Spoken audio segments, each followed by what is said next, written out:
Somebody, somebody wants his neck walked on. Yes,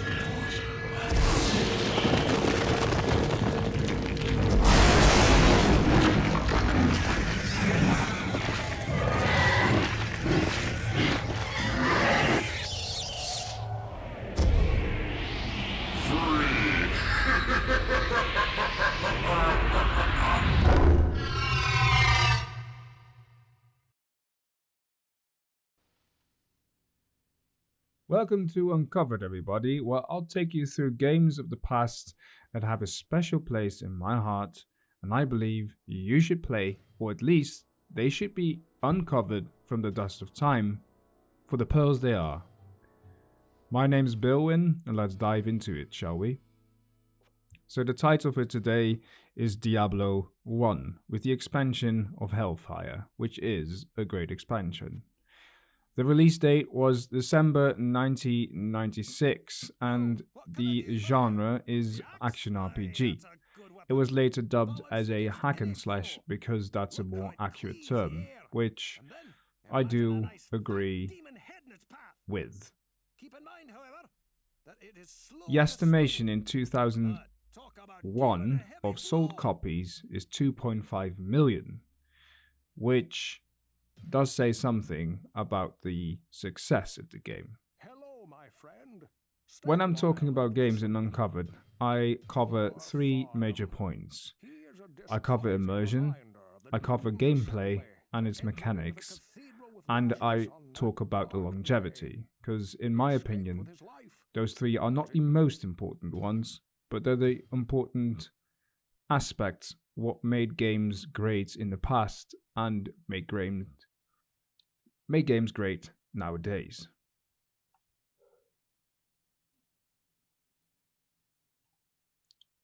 So for the immersion, it's a fantastic setting with great artwork and certain dark, sinister feeling to it.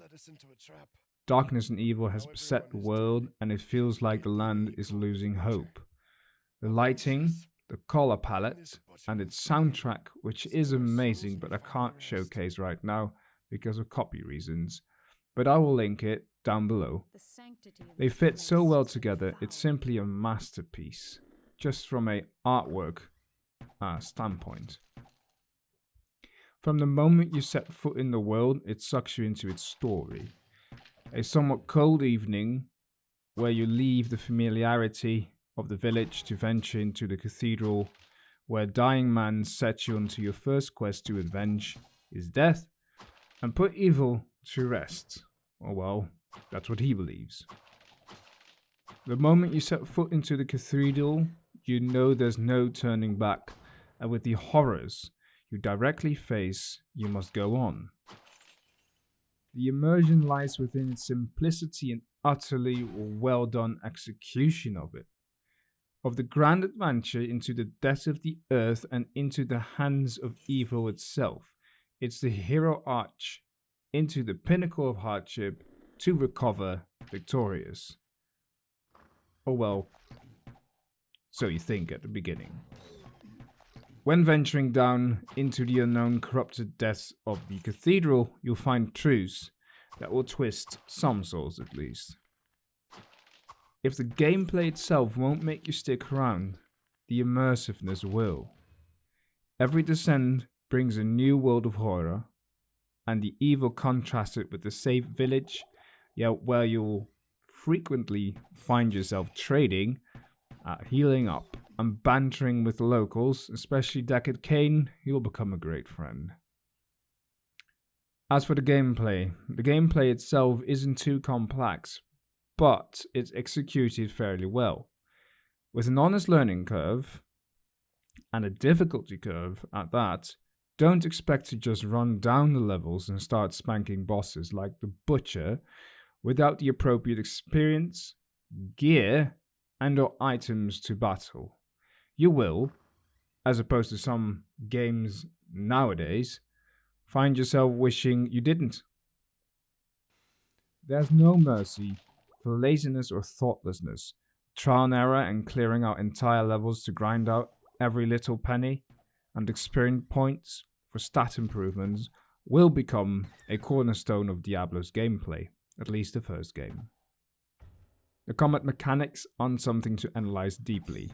It's a point and click. Click the monsters to a pulp, quite literally. But there's a fair learning curve as to how to go about your combat. Do you just run into a room and then hack them? Or do you let your foes come to a door where they can't pile up onto you? Or you'll opt to shoot through a iron gate, which some levels do have, and keep your foes at a distance. As a rogue, that's very smart because you can't be hit. Well, maybe if they do have bows or have some magic, but that's something you'll discover. There's a multitude of options to tackle a situation, and this game encourages the most effective approach, no doubt about it. The longevity of the game and the basic idea of the game, you're tasked with eradicating evil from the depths of the cathedral, and by clearing out the stain of the demons and death from every level, you descend further into evil, discovering even worse things with every stairs you take. At one point, there'll be no stairs to take, and then guess who you'll meet. The longevity of the game, as I said, is in its profound way it presents each descent. Every level is somewhat randomly generated. You actually feel like you're going beyond something, making progress, discovering new land. And even though you might die a lot, it will make you want to beat that level to venture forth. Even if it takes you to run back a few times, as long as you improve and you feel like you improve. As for the replayability, once you complete the whole game, you can go back again, but this time you can increase the difficulty to suit your inner sadist. It's just lovely. The thing to know is when you go back into a higher difficulty, the game will change. Yes, the bosses will be the same, and the story will be the same, but the loot won't be the same. The levels won't be the same, and the foes you'll encounter won't be the same. So in that way, its replayability is very much present, and I do advise you to at least try the Nightmare mode, and you'll know why it's named that way.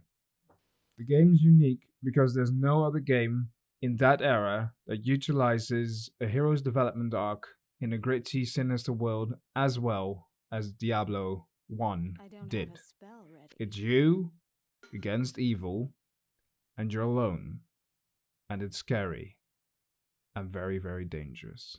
If you're looking for a game, what made the past so appealing for the games that were brought out during those eras and conquer so many hearts of people that still talk about it today, I strongly recommend trying this game. As for the rating that the game has, it once made it to the top 100 RPGs of that time. I'm not sure if it's still that way, but at some point, a gaming magazine did call it on spot 43. As for the Metacritic score, it's 94 out of 100, which should tell you something. So if you want to pick up the game, I have very good news for you. You can get it on COG.com or the Galaxy app or software. You can get it for around €9. I don't know what the pound is, and I don't know what the dollars is, but around that course. It's a great deal. You get all the expansions, and if you want a great foundation and an idea about the story for Diablo 4, for example, it's a no-brainer. Get this game, turn off the lights, and have a great time and tell your friends about it. And you'll experience why Blizzard has such a great reputation. and why this game has conquered so many hearts, and even my heart. Thank you for watching. Have a great day. You know what to do, and I'll see you in the next one. Talio.